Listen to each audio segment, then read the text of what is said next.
And it is live. Cool. Hello there. This is the first episode in a long time of Hello There, Star Wars podcast. We don't have any doc. We don't have any itinerary this week. We're just going to freeball it. There's a lot of Star Wars stuff to talk about. I have been itching to talk to you about Star Wars stuff for a long time. We text, but, I want to, talk. Talking is different than texting. Actually, breathe words about Star Wars, too. So for anyone new, which probably everyone listening to this will be new because I don't know if any of our 7 old subscribers are still subbed to the RSS feed. But for anyone new, I am Anthony Palm, and with me, my good friend Nate Hicks. What's up? What is up? A lot. Yeah, a lot of Star Wars stuff to talk about. It's insane. It's really crazy how much stuff to talk about there is. First of all, and I'll kind of leave it to you where you want to start. But I kind of want this episode just to be us getting back into talking about Star Wars. So we don't need to have anything set. But I want to touch on some of the books because I've been going through I went through 2 new ones, or 1.5. I'm in the middle of a second new one, and then we on the prior episodes of the show we talked about Thrawn and Thrawn Alliances. I want to touch on those as well, and then the 2 new ones I'm reading or have read already are Master and Apprentice, and which was Master and Apprentice. Is that Claudia Gray? I believe it was Claudia Gray, and then Queen Shadow by E.K. Johnston, which are the 2 new books I'm reading. So I want to touch on those. But what do you want to talk about? Yes, Claudia Gray. For sure want to talk about Rise of Skywalker. I think that's going to be kind of one of the bigger things to talk about. I want to talk to you a little bit about Fallen Order, but more in particular, I want to get your opinion on a hot topic that no one else, I don't think anybody has talked about except for me and some other guys in terms of some different ways about the game, mostly having to do with the bad word microtransaction. So that'll be quick for me. The main thing I want to talk about probably is going to be Rise of Skywalker. Okay. Yeah, no, I was telling you I have a lot of theories about this movie too. So I guess kind of my Thrawn thoughts tie in a little bit to not Rise of Skywalker, but maybe post Rise of Skywalker. Where the saga can go after that. So so you haven't gone through Thrawn and Thrawn Alliances for a while now, right? Since we last did the show. Yeah, since the last time we did the show, it was the last time I had listened to either. Alliances, I remember a lot more about, just because I remember I actually had to stop. I think it was towards the Padme stuff where I really started to fall off, and then I picked it back up probably a week later. But that's still, even though that's been a minute, that's still pretty fresh in my mind, just because of the where Alliances went that I wasn't expecting it to.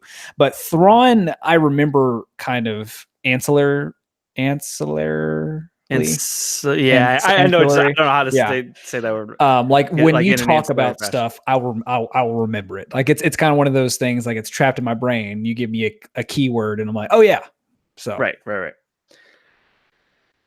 I kind of just wanted to talk about the Grysk, but we'll save it. We'll get back to it because if you haven't read it in a while, we'll talk about it later. Let's just get into it. Let's just talk about the Rise of Skywalker. So we got the trailer at Celebration Chicago. And what did you think of the trailer up until the last, until the cackle? Well, what did you think about everything up until that? Because the cackle is really what made me go I lost it at the cackle. So what do you think of the trailer up until that? Do you think the trailer really holds its own outside of that, or was that moment the moment that really made the trailer for you? I think the trailer really holds its own apart from that moment. So when I'm watching the trailer, when you told me, because what happened was I was watching the episode 9 live stream, and then I was on a delay. So I didn't get to that part. I didn't actually watch it live. And it wasn't until you texted me, oh my God, you haven't seen it, that I ended up looking it up about 5 minutes later. But my first thought, the first thought that I had was, okay, JJ is definitely taking notes, or definitely taking tips from the cinematography in this movie from The Last Jedi. Because I think arguably The Last Jedi is easily the best cinematography we've seen in a Star Wars movie so far. from the trailer alone of The Rise of Skywalker, it looks like they're going to follow that same path because the shots, every single shot in that trailer was beautiful. The camera angle, the framing, everything about it was like, oh, like especially the Kylo scene. The Kylo scene looked beautiful. The pacing of it looked, it was just one of those that the way that my mind went when we saw that was I hope that a lot of that scene is like that 2D camera angle where we're watching him like pan left and right battling through the forest. But it's one of those that they definitely put a lot in here. And this is what I love about Star Wars trailers nowadays is that I still don't feel like I know anything about the movie at all. And I don't think I will until the movie comes out. I think part of me almost wishes that they didn't give away the Palpatine cackle until maybe the full trailer. But at the same time, like that's what made me like really lose my mind. So, I feel like they had to, because I don't want to say that Star Wars has lost a lot of goodwill after The Last Jedi, but in some ways they have. They had to give fans something, you know what I mean? Yeah. I agree. Like, and so on prior episodes of the show, we kind of dove into Last Jedi, and I actually want to revisit Last Jedi soon with you. I do too. Maybe that'll be next episode. Yeah. And actually, because you and I have been wanting to do a commentary track for the movies, I think we should do all of the movies, but I kind of want to do Last Jedi first, just because it's the most recent, and we kind of can tie it into, you know, maybe things that we think are or aren't going to happen, or things that are or aren't going to get ignored in The Rise of Skywalker. You know, one thing that might actually be a good idea, because it seems like they are going back deep roots with The Rise of Skywalker, so it might make sense to do them in a backwards order anyway. Maybe having the last one, if depending on how we decide to put it out, having the last one be the Phantom Menace. Yeah, I like that idea. I'm with it. I like it. Yeah. So we'll plan on that then. We need to really like make a schedule for that, because that's a commitment. That's like, you know, 2.5 hours a night when we do that. So we'll have to make a commitment to do that. But do you have a digital version you can watch along with, or you can just put it on like one of your monitors? I can. Yeah, I can put it on. I can do monitors? either. Yeah, I can do either. Okay, so either way, we'll figure it out. So, okay, so let's plan on that, because I think that there's a lot that we can kind of go back to The Last Jedi on. I don't want to be that guy, because I was really not negative on the movie when it came out, and I tried to kind of go against all the backlash. But the more I think about that movie and the more I watch it, the less I think I like it. The more it kind of slowly unravels for me, the more I watch it. No, I don't hate it by any means. I still enjoy it when I watch it, but it's one of those things where like the more I think about it, the more it's like, this doesn't really make any sense. What was the point of this? This doesn't, like just little things, which we can talk about in the commentary when we do it. Yeah, I can agree with that. And we actually talked about that recently on another podcast that I do, or that we did, called Nerd of the Third. We were talking a lot about Star Wars and even The Last Jedi. And I had made a comment that when it first happened, when it first came out, I was a little bit more like corporate apologist in a sense with, Rian Johnson. I was like, okay, I can see where he's going, but the same way with you. Yeah, I was kind of the same with you back then. The statement I made was The Last Jedi really does, like, I feel like the statement that's concurrent throughout the movie is, oh, you love this about Star Wars? Okay, we don't care about that. This is what we're doing. And to me, it felt like Rian Johnson cared more about making one movie than he cared about the whole of Star Wars. So on its own, it's fine. On its own, making Rey's parents nobodies, that's fine. But now you have to tie it all together, and it's hard to tie together some of the things he did. Which, I mean, the Rey's parents thing, I mean, I'm kind of... That's easy. That's an easy one. That's an easy one. But not even that. I am okay if they leave it like that. But that's just the first example I could think of. Like, there's just little things where it's like the best way I can explain my thoughts is the ending to the movie with the little kid with the broom staring up in the sky. If this was just a one-off movie, that's a great ending. Yeah. But this is Star Wars. This is a numbered Star Wars movie, and it needs to tie the Skywalker saga together. That scene, I mean, unless they're bringing that kid back, that scene really doesn't mean anything to the whole story. You know what I mean? Like, does that kid just grow up to be a stable boy anyways? Like, I could agree with that, but that scene was my least problem with the movie. No, I'm not even trying to say I have a huge problem with that, because I don't have a huge problem with it, but it's just an example of like things where Rian Johnson, I got the vibe that Rian Johnson was just trying to make his own movie in this giant film saga instead of making a saga entry. Yeah, see that you know I mean? Like it feels like he wanted to do an anthology movie. Yeah. Yeah.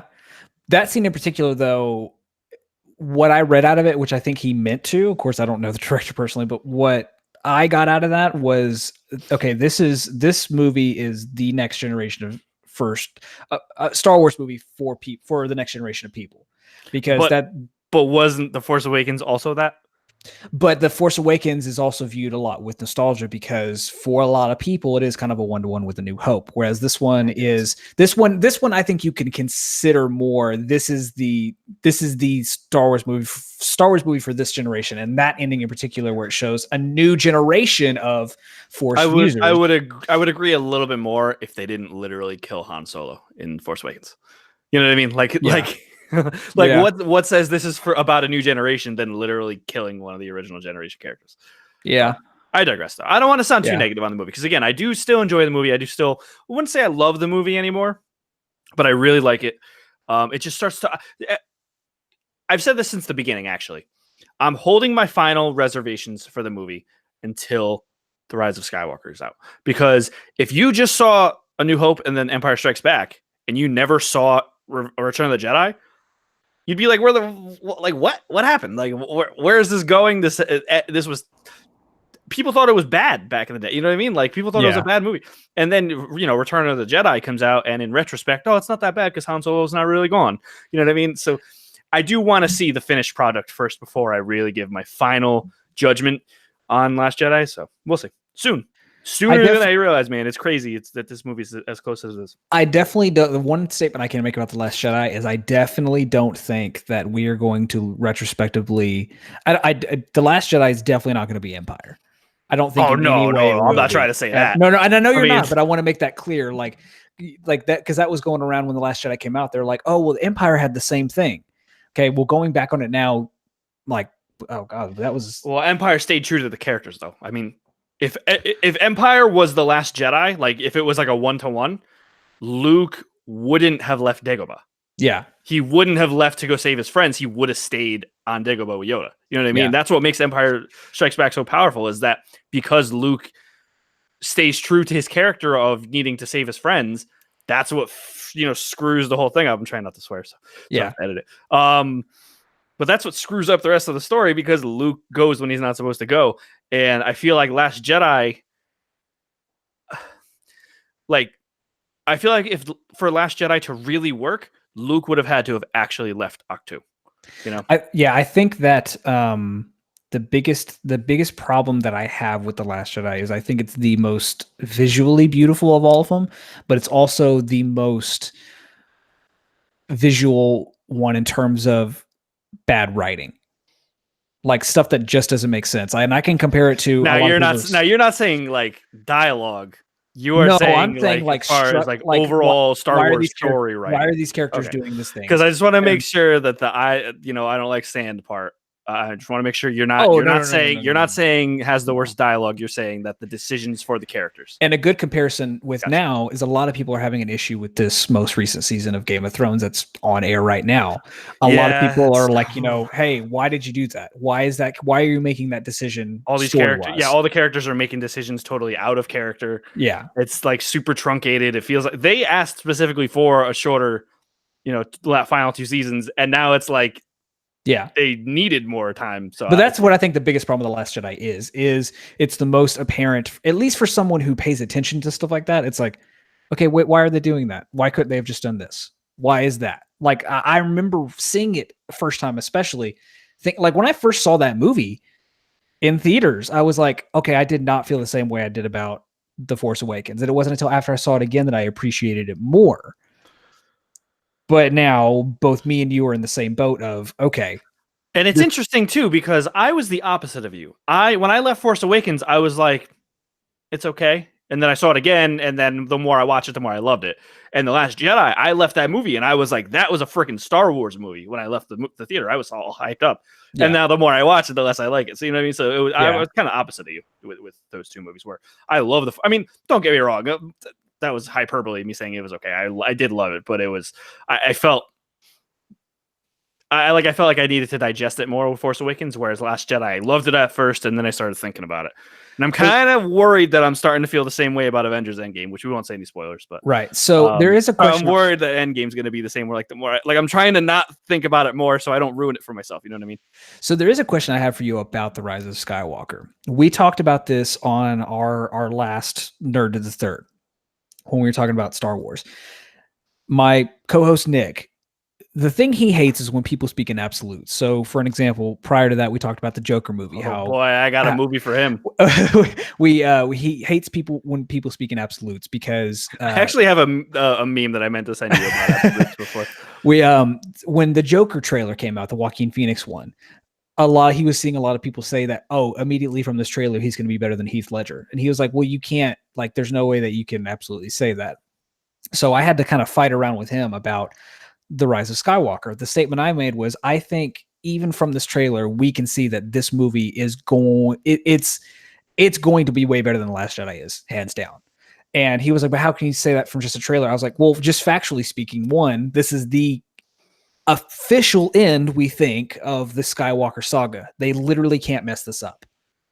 And also, they saw a lot of things that happened with The Last Jedi and I think JJ is going to bring it back home. I have my full faith in JJ Abrams. All right, so I have a couple of thoughts. So okay. I don't want to interrupt you, though. Are you? No, that was pretty much the end statement. Okay. What I would say to Nick, you can say this through proxy, I guess, or I can just be on your show sometime. Maybe, I don't know. What I would say to him is that there's a lot of reasons why I personally believe that trailer sold me that it's going to be better than The Last Jedi. One, the imagery. Everything about the imagery feels so much more Star Wars than The Last Jedi did. Yeah. The Last Jedi, it felt very like... The Last Jedi trailers almost felt more like Star Trek-y to me. I don't know. But so the imagery, I think. I mean, the fact that you see the friggin' Death Star, yeah. Oh my God. Yeah. So that alone. But just the general imagery. I mean, you get very emotional looks at Leia. You get very exciting type of characters in it, in exciting moments. Like you see Poe excited, you see Finn excited, you see Lando flying the friggin' Falcon. You know what I mean? Which I squealed when I saw. I know. Hey, when I saw it the second time, because we actually saw it in the movie theater, I was like, yes, I was just teeming with joy. It's that trailer just is so enthusiastically fun. And it's hits you right at home. Right. So that's the first thing, is the imagery. The second thing is, and I guess it's not so much the trailer as it is just knowledge about the movie in general, is knowing JJ and Kathleen Kennedy consulted George Lucas. Actually not making it up, not saying, oh yeah, we referenced his old scripts, whatever. They actually, for this movie specifically, consulted George, the guy, the man, the guy that did everything. We wouldn't have this without him. And so the fact that they consulted him, and then the fact that Emperor Palpatine, to any extent, I mean, I thought that there was a 0% chance Palpatine would be back in this movie. Maybe I'm lying about that. I thought there would be a small chance, but the fact that the big bad of the whole story of Star Wars is back in some capacity, even if he's a holocron, even if it's a Force Ghost, whatever, like Darth Bane from the Clone Wars. Just the fact that, and I think hearing Palpatine's cackle in the trailer made me realize the issue with The Last Jedi, and to a lesser extent Force Awakens, is that the first two movies, it didn't feel like there was a real, true, super evil Force. It's Kylo's kind of bad, but you kind of can sort of see him getting redeemed. Yeah, you could see him maybe getting redeemed, even though he killed his dad, and I don't think it's forgivable. But you could maybe see him being redeemed. And then Snoke, it seemed like he was going to be badass in Force Awakens, and then he got punked in Last Jedi. So Palpatine being back to any extent makes me feel okay. There's finally, an evil Force. And so I know, like Game of Thrones, for an example. Shows like that or stories like that, they don't need an overall, supreme evil force. as seen by episode 3 of the last season of Game of Thrones. You don't need that, because there's conflicts between individuals. But in a story like Star Wars, I mean, George Lucas told this story in broad strokes intentionally. And so there has to be the ultimate evil that our heroes have to defeat. And so Palpatine being back in any extent gives us that supreme evil to, for our heroes to get a victory against, you know what I mean? And I feel like that was kind of missing, especially with Last Jedi, because then by the time, Snoke bites it, like 2/3 through the movie, I would say. And so at that point, you're like, Kylo's not really going to be the bad guy of episode 9, is he? Like that whole, from Snoke's death to the end of the credits, I was like, is Kylo really going to be the big bad of episode 9? And now we know maybe not. So, or maybe he is, but at least if he is, it'll have something to do with the big bad of the overall story, which is, Palpatine. So those are the two biggest factors why I think the Rise of Skywalker out the gate will be maybe not a better movie, but it's going to feel more Star Wars to me. What I told him to, another point I had speaking factually, is you look at the directors. Johnson's filmography, I'm not all of his movies I'm not 100% on, but the only movie that I know he did was Looper, and then I know he did a couple episodes of Breaking Bad. That's all. And Looper was a fantastic movie, don't get me wrong, but you go back to JJ's had his hands in sci-fi for such a long time now. And the other thing I gave Nick was Star Trek. J.J. Abrams was able to reboot Star Trek, but not reboot Star Trek. The first movie was so well done, written, right. That's a great everything. Point. It's like, okay, this guy knows sci-fi and he loves Star Wars and he understands what's at stake, basically. So that was my reasons for telling them, like, hey, this for sure by this trailer is going to be better. Now, I'm going to ask you just point blank, simple. What do you think is the antithesis of the Rise of Skywalker? What do you think it's relating to? Like, what do you think the title refers to? What would be the dumb way to put it? What is the literal Rise of Skywalker? It's like what is the title of the movie referring to? I think it's my first thought, my initial gut reaction when I saw the trailer, you hear the cackle, and then you see the title card. First thought was Anakin's got to come back, some form, a Force ghost, something. Anakin's got to have something to do with it. It's got to have something to do with the Chosen One. And then maybe it's Anakin kind of spiritually handing off the Skywalker name or something to Rey. I don't know. Something like that's kind of my gut instinct. But the more I thought about it, the more unlikely. And I'm hoping, I'm praying Hayden Christensen is in this movie somewhere, somehow. But I think it's probably referring to Rey. Or I mean, Ben Solo, maybe, I don't know. Because even if it is Ben Solo, well, his name is still Ben Solo, not Ben Skywalker. You know what I mean? But they also retconned that with Solo, that Solo's not his actual name. Oh, but that's still the name he was born. You know what I mean? It's still So I think it's got to have something to do with Rey, right? Right. Well, initially, I was hoping that it wouldn't be Rey because I feel like that's too easy. But thinking about it more, I'm like, well, then at the same time, I don't know if I would want to see Kylo be redeemed, and that's the Rise of Skywalker. Well, see, I don't want Kylo to be redeemed and live. You know what I mean? Either have him live but be a bad guy and he's in chains, something like that, and he can go somewhere with an animated series, or redeem him and kill him. You gotta, because it's like he killed Han, Han Solo, dude. Yeah, you killed Han Solo. Sorry, it's unforgivable. Although it goes back to the theory I had on a past episode where it's well, did Han light the lightsaber? So it's taking the decision away from Ben. That's still a thing too, because I still get those vibes when I watch Force Awakens. It's still, to me, it's almost like Han knows he can't let Ben kill him. Han knows he can't leave there alive, and so he's I have to ignite this lightsaber or else my son's really going to turn to the dark side. I don't know. I still like that theory. I mean, no one's talking about that theory anymore. I really like that theory, and I could see Ben. I'd be okay with Ben living and being redeemed if that theory is true. But otherwise, I don't know.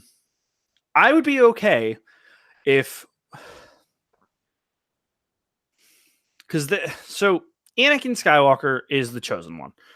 He is a chosen one, bare minimum, if not the chosen one. And so you know who his mom is. You don't know who his father is. His father didn't exist because he was born from the Force. Just because Rey had a father doesn't mean that father was the one that got her mother pregnant. You know what I mean? Like Right. her mother could have gotten pregnant from the Force, and they just assumed it was just a normal pregnancy.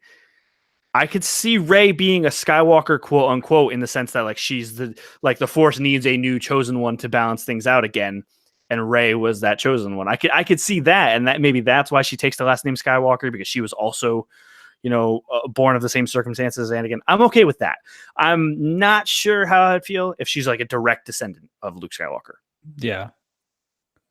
Because they never, that's something they could explain, but at the same time, it's like, they like to sow seeds. In the series, they like to paint in broad strokes, like you were saying, but they also like to plant ideas and plant concepts. Like Clone Wars is the biggest thing. Like, so I really don't know. One of the things I loved about the trailer, apart from the laugh, the cackle, of course, fantastic. But I think what's so poignant about it is that bullet point right before it of Luke saying no one's ever really gone. I feel like that's important. I feel like that's going to be extremely important for the story. I hope that's not just one of those like, hey, we're setting it up so you can hear the cackle, like just to give you that good line. But what I'm hoping from this movie is I'm hoping that I'm hoping it's not like The Force Awakens in a sense of I can see similarities in people's arguments about how it's just A New Hope, but a new Hope. I can see that because the structure of it feels similar. I'm hoping that they give us the fan service and give us the story that they want to tell us, but also, just it already seems fan servicey in a sense of like, oh, we see the Death Star. Oh, we hear Palpatine's cackle, but I feel like that's going to be an important story element. I still, you make me laugh because I still remember when you were like, wait, is that on Kamino? How is that on Kamino? And I was like, no, that's not Kamino. In the scene where the Death Star is at. So that's another thing. Yeah.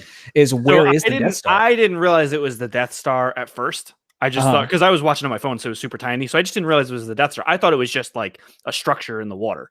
That's why I thought it was Kamino at first. And then it was like, oh, it's the Death Star. So. Yeah. Why are they going to the Death Star? It's got to be Death Star 2, right? It's got to be because I guess you could say both were it is either they are either on Endor or they are on Yavin. See, it's so they were on the forest moon of Endor in Return of the Jedi. I hate to be that nerdy guy that's like, technically, but technically speaking, it is true. Like it could be any of the other moons of Endor or Endor itself. So just because it blew up next to the forest moon of Endor doesn't necessarily mean that's where that piece of the Death Star landed. So I feel like Rey has to confront Palpatine for some reason. You know what I mean? Because it brings me back to the Clone Wars and Rebels, which I know you haven't seen Rebels, so I won't really say any spoilers. But just the fact Disney Plus. It better be on Disney Plus, dude. But you need to catch up before then, though. We need to figure out where it's streaming or something. Maybe I'll just mail you like a flash drive with it on it. That'll work. Send me your address when we're done. Maybe I'll mail you a flash drive. But it's so Sith. We haven't ever seen any true Sith Force ghosts, but Sith ghosts can be tied to objects. And so I wonder if when Rey goes to the Death Star, that Emperor Palpatine's kind of Sith entity is tied to that somehow, and that's how she confronts him. I wonder if that is going to be something like that. So I'm going to theorize something. So I apologize for everyone listening. I don't know if this is a spoiler. I have seen reports about this and I've seen other stuff, but I haven't seen it anywhere else. I can't remember the exact place I saw it from, but someone had reported that there was set footage or there was pictures or something like that of Hayden Christensen involved in a Star Wars project, or maybe this movie, I don't really know. And the person theorized that, or maybe he read some leak, but basically the conversation was the lightsaber, and that the fact of Luke was attached to that lightsaber. Basically what they're saying was anyone who ever came in contact with that lightsaber had some attachment to it with the Force. So the theory was Hayden is going to be in this movie, and maybe in like a flashback scene, like like she had in The Force Awakens, we'll see Right, his like Force Ghost. a Force back. To be in line with your thought about her confronting Palpatine, what I could see happening is by some way we'll see she gets in contact with Anakin, and Anakin, or Luke and Anakin, and she's being sent to go just like, maybe in order to make everything right and balanced, she has to destroy Palpatine for good, or confront something, or get some kind of answer. So I feel like if he's in this movie, he's going to send her on that journey. Same as like Yoda told Luke, you have to confront Vader. Yeah. And that line of thought brings me down that, well, what if Palpatine engineered the midichlorians to create Rey? Same with like how it was rumored Plagueis did it to create Anakin. And it's like, what if? What do you think about the theory that Palpatine is Plagueis? Nah. Yeah, I feel like that one can be explained. Because why would he change his name to Darth Sidious? Like, it's no one but the Sith know about the Sith until Phantom Menace. So why, you know what I mean? It just doesn't make any sense to me why he would change his Darth, title. So I don't buy it. Yeah, that's fair. I mean, I know for a fact, especially us going through here, we'll talk a lot more about The Rise of Skywalker, because hopefully we'll get some more. Yeah, we're barely scratching the surface. Yeah, 100%. But going into it, do you want to talk about what we potentially theorized when we did our like crazy conspiracy moment the other day with Galaxy's Edge, or do you want to save that for another episode? Let's do it on the next episode, because I feel like that's another whole can of worms we can open. Let's do it on the next episode. Okay. So since mine's real quick, we'll go ahead and jump to Fallen Order. So first off, what do you think? What's your opinion about Fallen Order? I think it's cool. I think it's a Star Wars game that I don't know if it's the Star Wars game that we need right now, but I think it's a Star Wars game that we need right now. It's cool that they're upfront about like no microtransactions, which I still think is a crock. I think they're still going to be paid skins and stuff, but we'll see. But as far as like gameplay wise, there's no like deals, no microtransactions affecting gameplay. It's a Star Wars story based third person game featuring a Jedi. It's that I'm just excited. We know really nothing about the story other than just that the main character's on the run. It's post Order 66, and he has some friends, and there's one of the Inquisitors in the game, which is the second sister, I think. Because the seventh sister was in Rebels, and I think it's the second sister in Fallen Order. There might be more Inquisitors too. Who knows? But yeah. So the real quick microtransaction thing that we had talked about, which we got in our Discord group, we got into a big argument about. I related this back to The Force Unleashed, and the conversation we gotten into was, one thing I loved about The Force Unleashed was the complete customization that you could do, especially on the Wii version. The Wii version, you could actually get different hilts. So what I and another guy was saying was that if there was microtransaction in there, like, hey, you could buy like lightsaber packs, or you could buy like color packs. If I had that option or to earn them, I don't know if I would be upset by it. I'm totally cool if there's no microtransactions in this at all, because I don't think Star Wars, a game like this, really needs them. But it's one of those, I'm not going to be offended if they're in there. What's your take on that? So let me give you an example of a game that I thought did really, really well with the way they integrated their cosmetic microtransactions, and that was Far Cry New Dawn, where you were able to just outright buy some of the skins for your character, or craftable stuff for your guns or whatever. Well, I guess that's actual gameplay, so we'll leave it at the skins then. I'm not going to get into the gameplay stuff. So, but you're able to earn those same skins that are paid skins in the game completely free. And I know you didn't have any luck, but I had a lot of luck in getting those skins pretty quickly when I tried to get them. And so if it's something like that, I don't mind it. The problem is Far Cry New Dawn's an open world game where you're repeating the same thing that you're doing, like you're taking over an outpost. In a single player, narrative kind of linear story based game, I don't know where there's an opportunity to do that other than like beating the game multiple times or beating a chapter multiple times, which I guess does harken back to like PS2 era and PS1 era games. I don't know. I mean, if it's just skins, I mean, we all forget. I feel like people forget about the 360 PS3 era. Like people were just like, oh yeah, well it wasn't that way in PS2, but it's like, but it was in the 360 era. Yeah. Like you still had to buy skins for Mass Effect 2. You know what I mean? You still had to. I mean that's EA. Well, the different. Yeah, the different. You know, there were plenty of games in the 360 PS3 generation where there was a lot of paid content. I mean, like Borderlands 3 had paid skins. I mean, Borderlands 2, not Borderlands 3. So people forget that. Not that I'm saying it's okay, but it's just weird that people, and we're getting off into video game territory now, but it's just weird that people forget that like they act as if the PS4 and the Xbox One generation is the first generation to do this. Well, I think it's the fact of implementation. Like the best example I have is Call of Duty. You think back to Black Ops 2, Modern Warfare 3, Ghosts. You could buy personalization packs that came with the same skin for your gun, your banner, your emblem, whatever else. For $5, basically, you got 5 items pretty much. Whereas Call of Duty's nowadays, where Black Ops 4 is a completely different beast, but in order to get those skins or those variants, it's a lot different. You know, you have loot boxes and things like that. So I think the biggest thing is implementation. So in the 360 PS3 era, it didn't seem as bad because the implementation wasn't bad. But I think the issue now, of course, is implementation. But I'm with you in terms of this game. I feel like this is going to be a mix of The Force Unleashed with maybe a slight hint of KOTOR, just in the sense of they've already talked about how there's going to be RPG-like elements in terms of like skills and like skill trees and things like that. Yeah, I think it's going to be super. I think it's going to be like Tomb Raider. Tomb Raider's a better example, actually. I was just thinking more Star Wars. No, I'm definitely in for it.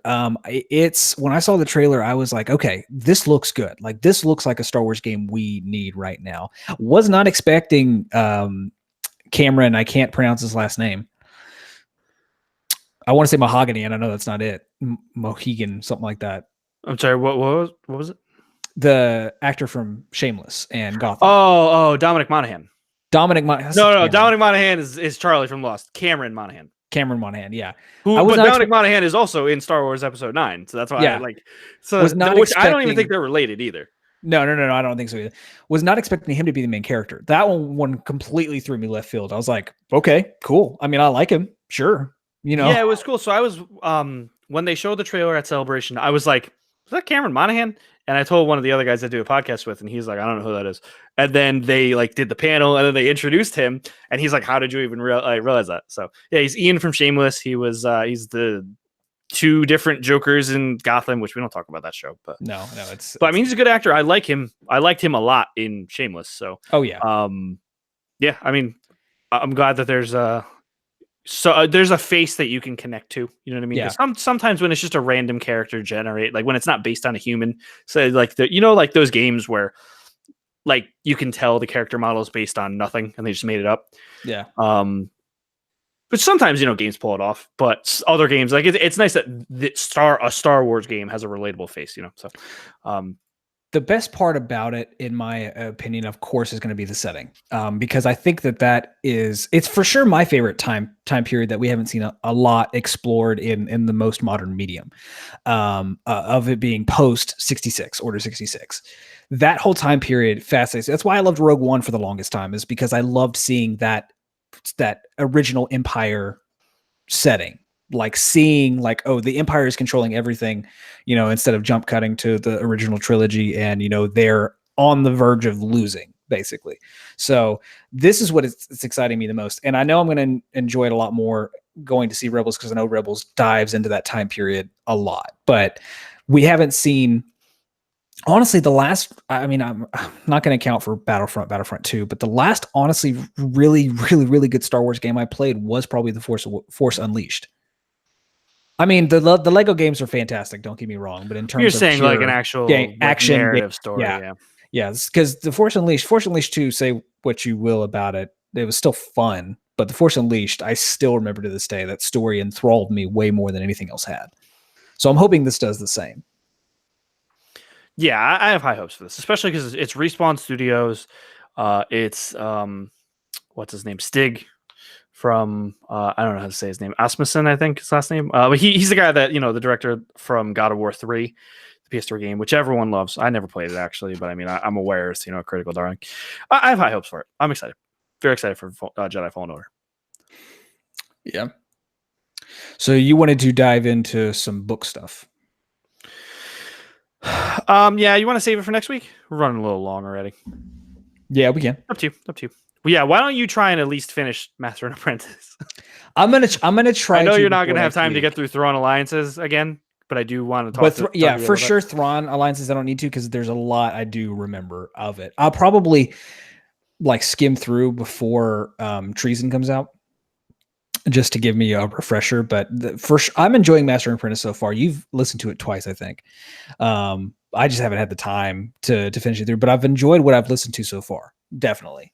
Yeah, it definitely gets better as it goes. Which I'm already in at the beginning of it, so it's exciting. It's a fun story. I need to go through it again because some of the other main characters that I didn't realize were going to be main characters, I kind of like glossed over early in the book, and so I want to go back and kind of pick up more nuance of those characters earlier in the book. But I really like it. There's a bunch of new characters that are introduced that are pretty cool. Rail, what's his name? Rail Avaros is a really interesting Jedi. He's the voice that the narrator does. It's actually not Mark Thompson who does most of the Star Wars books. It's another voice actor who I can't remember, but I'll name drop next week. Apologies. His voice for Rail Avaros reminds me of John Goodman. Is Rail the one that's taking care of that Empress or whatever? Yes. Okay. I was like, that sounds super familiar. But his voice, like the voice that he does for him, reminds me of John Goodman. Yeah. So I'll have to listen to it again and see if I make that connection. But that's one thing so far is, like Last Shot was probably my Thrawn and Thrawn Alliances are by far my favorite so far. But Last Shot before that, really enjoyed the voices. But even in Alliances, like your biggest complaint was it Mark Thompson who did Alliances or? Yeah. So it didn't bother me as much the second time around. At the first time listening, his Anakin voice was kind of like almost sounded like a surfer bro dude. Yeah. And the second time through, I kind of was just like, I just. But right off the bat, I'd let myself jump into it. But his Thrawn voice is perfect. Yeah, right off the bat with this one though, Obi-Wan and Qui-Gon's voice are like top tier, especially Qui-Gon's. They're great. I love that Qui-Gon is more Irish in this audiobook than he is in the movies. Jonathan Davis, like he has a more thicker of an Irish accent than the actual Irishman that played him in the movie. I noticed that too. I was like, that's great. That's awesome. So, but yeah, I'm really digging it. Let's talk about that more next week or whenever we might do this bi-weekly, depending on. Well, let's aim for weekly, but bi-weekly is maybe like the fallback if we're busy. So, we still got to figure out an actual time we're regularly going to do this, but we happen to have time today, and I really wanted to talk to you about Star Wars. So, so next episode we'll talk some audiobooks. Even if you can't get through Master and Apprentice, I at least want to revisit Thrawn Alliances.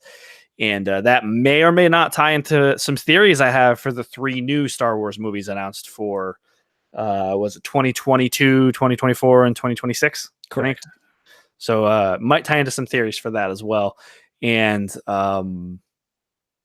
the other thing I want to talk about? Oh, we'll revisit Last Jedi next time too. So any final thoughts you have before we close it out? Not unless I'm diving into a deep territory or topic, because like you said, this has been the first time in a while we've been able to talk about Star Wars. So like Captain America, I feel like I can do this all day. So it's stuff we'll definitely have to save for a later time. But I'm going to try to get through Master and Apprentice. I have a little bit of downtime at my new job, so I might be able to tuck it here and there. And yeah, I mean, that's going to be my try to commitment for next week. And there you have it. General Kenobi, you are a bold one. Oh no. What was it? Am I supposed to? I don't remember how we used to close the show. Whatever. We never closed the show right anyways. We'll think of a new way to close the show next week. As like it's going to be a soft reboot, and we'll think of a real way to close the show. Maybe I'll just put a normal audio clip in or something. I don't know. Thank you all for listening. If you did listen to this first episode back in a long time, talking about a galaxy far, far away, we'll catch you all next week.